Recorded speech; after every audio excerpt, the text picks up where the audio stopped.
Very much, Bruno. Yeah, as Bruno said, I will do a bit of a mentioning on the outlook and the future of the HR-VPP, and what we foresee as continuation and evolution of the product in the coming years. Of course, we intend to continue this monitoring for the foreseeable future. Currently, we're preparing the next framework contract for implementing the production and dissemination for the upcoming 4 years, or from the current production runs until the end of next year, and then the new production will overlap and continue for the 4 years. The succeeding 4 years. And this is, of course, the continuation of the what we've described here today, the vegetation indices, the seasonal trajectories, and the phenology and productivity parameters.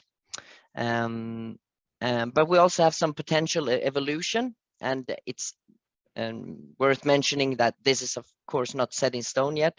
We are so don't take it as a promise, but we are investigating two major evolutions that are highly requested for a service such as this. What is closely connected to the phenology and productivity is, of course, getting close to monitor biomass. Currently, we have a unit less. We call it the addition of PPI values in a growing season. However, an ultimate goal would be to include annual above ground biomass estimation, which is quite complex, especially on a continental scale, purely using optical data. But we're looking into it, and hopefully we can get something close with a high accuracy in the next phase of the production. Further, and a bit more in parallel to the phenology production, but since the HR-VPP is already a very sophisticated production system of time series production of Sentinel-2, the Sentinel-2 time series, we are investigating to also add vegetation disturbance monitoring, which would mainly focus on identification of disturbance presence and also intensity or scale of disturbances.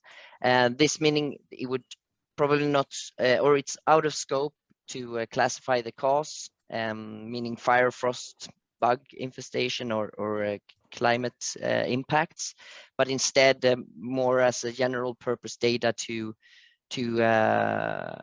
as a first step to map the presence of vegetation disturbances.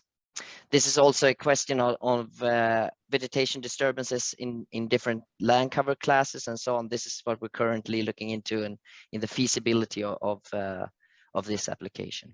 But that was kind of that's what I wanted to share with you, just to know that, for you to know that the product is constantly being evaluated and also hopefully added more value in the future.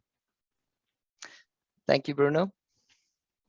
Okay, thank you, Ludwig. So I think there's also a nice add-on to the webinar. So I mean, it shows that that next to the, let's say, the quality monitoring that we're doing continuously in the current service and the continuation, as you've shown, at least towards 28, at least there are also some thoughts about expanding and not expanding the service, but at least tuning the service also, or adding some layers which are useful for different applications based on the feedback we already received before from different users, and we're trying to accommodate that.